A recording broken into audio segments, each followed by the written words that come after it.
We got to also, figure out, and learn from him as well, because he's such a great, unbelievable talent, and, we need to be able to play with him just as much as he needs to play with us, offensively, defensively, and all facets of the ball. So every day, every game, every practice, every shoot around, every film session, we got to continue to get better and better and integrating our new parts. But he's definitely priority number one.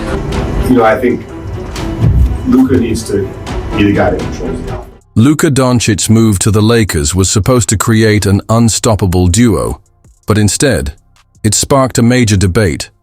Who's really running the offense? Head coach J.J. Redick has made it clear.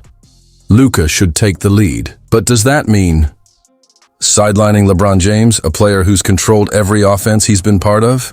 History tells us LeBron doesn't just give up control. Now, fans are divided into two camps. Team Luka believes LeBron is holding him back, unwilling to let go. Team LeBron argues Luka is still adjusting, and LeBron is keeping things afloat. So, is this a true passing of the torch, or the start of a power struggle? And as expected, the takes are coming in fast. Some fans insist Luka's struggles have nothing to do with LeBron dominating the ball. They believe he's just not himself yet. One fan defended LeBron, arguing that Luka's 5 for 18 shooting and 6 turnovers weren't LeBron's fault, but rather signs that Luka is still working his way back into form. The numbers back it up. Luka hasn't been in peak shape, and some see LeBron as helping ease him into the offense, not taking over. Out of selfishness. Even Luka admitted, "We're getting better every game. The chemistry is improving." LeBron also reinforced this, saying, "This is Luka's team. My job is to help him get comfortable and find his rhythm." So, is this really a power struggle, or just two superstars learning how to play together? Last one for you. What's important as you move forward here now, reintegrating Luka starting in the next game? It's not just the next game. It's going to be a process for us for the rest of the season, obviously, as we continue to learn, what we want to do offensively, defensively, our system, our calls, our cadence. And then we got to also, figure out, and learn from him as well, because he's such a great, unbelievable talent. And, we need to be able to play with him just as much as he needs to play with us, offensively, defensively, and all facets of the ball. So every day, every game, every practice, every shoot around, every film session, we got to continue to get better and better and integrating our new parts. But he's definitely priority number one. LeBron and Luka. A perfect duo or a power struggle? Team LeBron insists, no drama, no conflict. Just one superstar helping another adjust. But not everyone is convinced. Some fans argue that Luka isn't being set up for success, claiming he's playing more of a supporting role rather than leading the offense as he did in Dallas. They believe LeBron's ball dominance is limiting Luka's full potential. On the other hand, stats suggest otherwise. Luka actually has more on-ball time than LeBron this season, proving that the 4-time MVP is stepping back more than people realize. And despite adjusting to a new system, Luka is still putting up big numbers. But is he truly playing his game? Some say he's adapting to LeBron's style instead of the other way around. Yet there are glimpses of something special, moments of chemistry that could signal a dominant pairing. So, is this just growing pains, or is Luka being held back?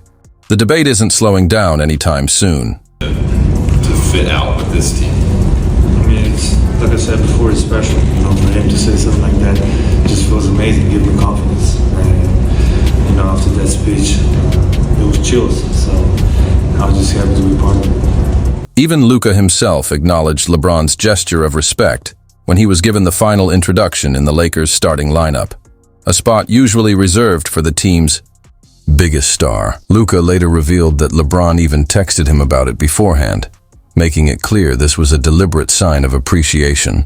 He texted me in the morning, he said, "Whatever you want." And I said, for him to text me that is just amazing. So shows what kind of person he is. And, he let me have my moment, so I really appreciate it. But now, with Luka Dončić by his side, the dynamic is shifting, or at least it's supposed to. The Lakers brought Luka in to be their offensive engine, yet the balance of power remains uncertain. Is this truly Luka's team? Or is he just another star adapting to LeBron's system? Some believe this is just an adjustment phase, that Luka and LeBron will eventually find the right rhythm.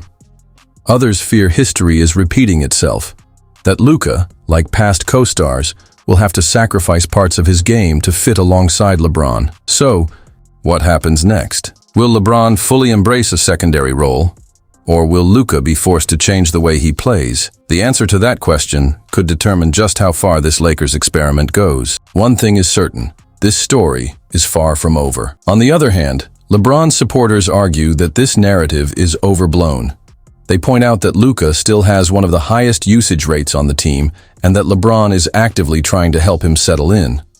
Some even believe that Luka's struggles are more about adjusting to a new system and new teammates rather than LeBron holding him back. The truth likely lies somewhere in between.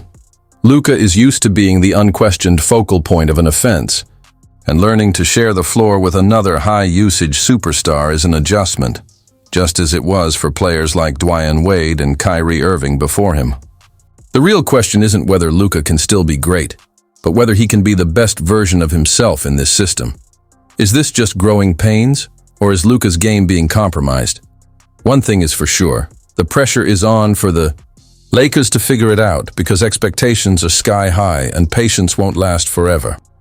At the heart of this debate is a clash between perception and reality. Some believe LeBron's presence naturally minimizes his co-stars, while others argue that Luka still has the freedom to dominate the ball. It's just taking time to adjust. Statistically, Luka remains a focal point, leading the Lakers in usage rate in several key games. But does that translate to him truly playing his game? Or is he being asked to modify his style in a way that limits his full potential? The truth is, both superstars are still figuring out how to coexist. LeBron may be stepping back, but his influence is undeniable. Meanwhile, Luka is adapting to an offensive structure that's far different from his time in Dallas. So, is this growing pains or a long-term concern? That's the question fans and analysts will continue debating as the season unfolds. This debate goes beyond simple ball-handling duties. It's about influence, play style, and whether Luka can truly be himself alongside LeBron. On paper, Luka's usage rate might suggest he's leading the Lakers' offense, but the reality is more complex. Even if he controls the ball more, the system still revolves around LeBron's tendencies. That's the key issue.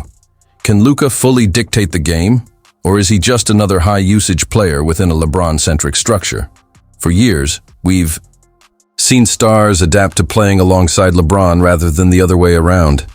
Kevin Love, Chris Bosh, even Dwyane Wade at times, all had to shift their play styles to accommodate the king. So, is Luka destined for the same fate, or will he be the first superstar to truly break the mold and make LeBron adjust to him? That's the real question. The idea that LeBron makes everyone better has been a staple of his legacy. But what does better really mean? If you're a role player, the answer is simple. LeBron's gravity creates open shots, his passing finds teammates in perfect positions, and his leadership has led countless teams to deep playoff runs. But if you're a star, that's where the debate gets complicated. History shows that elite players don't always thrive next to LeBron, they adjust. Kevin Love went from a dominant post presence to a floor spacer. Chris Bosh, once an offensive centerpiece, had to focus on defense and shooting. Even Dwyane Wade had to recalibrate his game to make things work. So, is Luka Dončić next? Will he be the first superstar to truly coexist with LeBron without sacrificing his identity? Or will we see another elite player forced to mold his game around the King's system? This isn't just about stats or touches, it's about legacy. Because if Luka adapts instead of dominating, we might have to start questioning whether LeBron really makes stars better, or just makes them fit. Luka Dončić has never been a secondary option. He's been the engine of every offense he's played in, dictating the pace, making the decisions, and controlling the game. But now, for the first time in his career, he's sharing the floor with another all-time great, one who has always played the game his way. So, what happens next? Will LeBron James finally step back and let Luka run the show? Or will Luka have to alter his game like so many stars before him? The early signs suggest a tug of war, flashes of dominance from Luka, moments where he looks like the player we saw in Dallas. But there are also possessions where he's standing in the corner, watching LeBron operate. And that's where the concern starts. Because history tells us this isn't just about talent, it's about power. LeBron has always been the system. The question is, will Luka be the one to change that? Or will he become just another star who had to adjust to the Kings' world? Now, Luka Dončić faces the same crossroads. Will he be given the freedom to dominate like he did in Dallas? Or will he have to reshape his game to fit into LeBron's system? The early signs are mixed. Luka still handles the ball plenty, but there are key moments, especially in crunch time, where LeBron takes over. Some argue this is just an adjustment period, that chemistry takes time. Others see a familiar pattern forming, because history tells us one thing. When you play alongside LeBron, your role changes. The only question is, will Luka be the exception, or just the latest star to bend to the King's way? So, what happens when an unstoppable offensive force meets an immovable system? Luka Dončić has never been a player who thrives off the ball. His game is built on orchestrating the offense, dictating the pace, and making plays his way. But in Los Angeles, that's easier said than done. LeBron James has spent 2 decades as the focal point of every team he's been on. Even as he ages, his influence on the Lakers' offense is undeniable. The question now isn't whether Luka can play alongside him, but whether he can still be Luka while doing it. Will this partnership unlock a new level for both superstars? Or is Luka destined to be another elite player forced to adapt rather than dominate? The answer will define the Lakers' season and perhaps Luka's future in LA. The stakes couldn't be higher. Luka Dončić is at a crossroads. Does he reshape his game to fit within LeBron's orbit, or does he push back and force the Lakers to adapt to him? History suggests one thing. Playing with LeBron means making sacrifices. But Luka isn't just another co-star. He's a generational talent, a player whose skill set is too dominant to be sidelined. So, will this duo finally find the balance that eluded so many before them? Or are we witnessing the beginning of another superstar forced to play a supporting role in LeBron's system? The answer will define not just this season, but Luka's legacy in LA. Luka Dončić's transition to the Lakers hasn't been seamless. His chemistry with LeBron is still a work in progress, and questions are growing about his role in the offense. He's used to being the primary playmaker, but his numbers have dipped. In a rough loss to the Hornets, he shot just 5 for 18 with 6 turnovers. Was it just an off night? Or is LeBron's presence shifting his game in a way that limits his impact? Instead of dominating like he did in Dallas, Luka is adjusting to a system built around another superstar. While he's still getting opportunities, fans are wondering, will he thrive, or is he being forced into a role that doesn't suit him?